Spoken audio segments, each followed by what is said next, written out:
Hi hello ನಮಸ್ಕಾರ, welcome to jugaad gaming setup series ನ 3ನೇ ವಿಡಿಯೋಗೆ. ವಾಲ್ ಸ್ಟಿಕ್ಕರ್ ರೆಡಿ ಆಯ್ತು, ಟೇಬಲ್ ರೆಡಿ ಆಯ್ತು, ಮೇನ್ ಬೇಕಾಗಿರೋದೇ ಸಿಸ್ಟಮ್, ಅದನ್ನು ಜುಗಾಡ್ ಮಾಡಿದ್ದೀನಿ. ಬನ್ನಿ ಈ ವಿಡಿಯೋದಲ್ಲಿ ಏನಿದೆ ನೋಡೋಣ. ರಾತ್ರಿ ಫ್ರೆಂಡ್ ಫೋನ್ ಮಾಡಿದ್ದ, ಮಗ ಒಂದು PC ತಗೊಂಡಿದ್ದೀನಿ, ಸೆಟಪ್ ಮಾಡ್ಕೊಡೋ, ಸ್ವಲ್ಪ ಹೆಲ್ಪ್ ಮಾಡೋ ಅಂತಂದ. ಸರಿ ಅಂತೇಳಿ ಅವ್ರ ಮನೆಗೆ ಹೋಗಿ ನೀಟಾಗಿ ಅನ್ಬಾಕ್ಸಿಂಗ್ ಮಾಡಿ ಸಿಸ್ಟಮ್ ಎಲ್ಲಾನು ಸೆಟಪ್ ಮಾಡಿಕೊಟ್ಟೆ. ಅವ್ರ ಮನೇಲಿ ಒಂದು ಹಳೆ PC ಇತ್ತು, ಕೇಳಿದೆ ಏನಾಗಿದೆ ಅಂತಂದೆ. 12 ವರ್ಷದ ಹಳೇದು, ಡೆಡ್ ಆಗಿದೆ, ಯೂಸ್ ಮಾಡಂಗಿದ್ರೆ ಚೆಕ್ ಮಾಡ್ಕೊ ತಗೊಂಡೋಗಿ ಅಂತಂದ. ಸರಿ ಅಂತೇಳಿ ಅದನ್ನ ನಾನು ಶಾಪಿಗೆ ತಂದ್ಬಿಟ್ಟು ನಾನು ಮಿಷಿನ್ ನ ಕಂಪ್ಲೀಟ್ ಆಗಿ ಚೆಕ್ ಮಾಡಿದೆ. ಪವರ್ ಸಪ್ಲೈ ಸ್ವಲ್ಪ ಪ್ರಾಬ್ಲಮ್ ಇತ್ತು. ಸರಿ ಅಂತೇಳಿ ಪವರ್ ಸಪ್ಲೈ ರೆಡಿ ಮಾಡಿದೆ. ಮಿಷಿನ್ ಏನೋ ಆನ್ ಆಯ್ತು, ಆದ್ರೆ ಡಿಸ್ಪ್ಲೇ ಬರ್ತಿರ್ಲಿಲ್ಲ. ಸರಿ ಅಂತೇಳಿ ಅಸೆಂಬಲ್ ಮಾಡೋಣ ಅಂತೇಳಿ ನೀಟಾಗಿ ಅಸೆಂಬಲ್ ಮಾಡಿದೆ. ಪ್ರೊಸೆಸರ್ದೆಲ್ಲ ಹೀಟ್ ಸಿಂಕ್ ಡ್ರೈ ಆಗಿತ್ತು, ಹೀಟ್ ಸಿಂಕ್ ಎಲ್ಲ ಹಾಕ್ಬಿಟ್ಟು ಆನ್ ಮಾಡಿದೆ, ಆದ್ರೂ ಡಿಸ್ಪ್ಲೇ ಬರ್ತಿರ್ಲಿಲ್ಲ.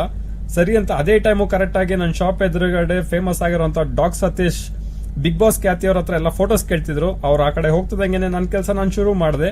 ಸೊ ಕಂಪ್ಲೀಟ್ ಆಗಿ ಮಿಷಿನ್ ಅಸೆಂಬಲ್ ಮಾಡಿದ್ಮೇಲೆ ಗೊತ್ತಾಯ್ತು ಅದು ರ್ಯಾಮ್ ಪ್ರಾಬ್ಲಮ್ ಇದೆ ಅಂತ. ಅದಕ್ಕೆ ರ್ಯಾಮ್ ಇನ್ಸ್ಟಾಲ್ ಮಾಡಿದೆ, ಮಿಷಿನ್ ಡಿಸ್ಪ್ಲೇ ಬರೋಕ್ ಶುರು ಆಯ್ತು. ಆದ್ರೆ PC ತುಂಬಾ ಹಳೇದಾಗಿದೆ, ಅದನ್ನ ಸ್ವಲ್ಪ ಚೇಂಜಸ್ ಮಾಡೋಣ ಅನ್ನಿಸ್ತು. ನಾನೇನ್ ಚೇಂಜ್ ಮಾಡ್ತೀನಿ ಅನ್ನೋದು ನಿಮ್ಗೆ ಗೊತ್ತಾಗಬೇಕು ಅಂತಂದ್ರೆ ನನ್ನ ಪೇಜ್ ನ ಫಾಲೋ ಮಾಡಿ. ನೆಕ್ಸ್ಟ್ ವಿಡಿಯೋದಲ್ಲಿ ಮತ್ತೆ ಸಿಗ್ತೀನಿ. ಅಲ್ಲಿವರೆಗೂ ನಮಸ್ಕಾರ.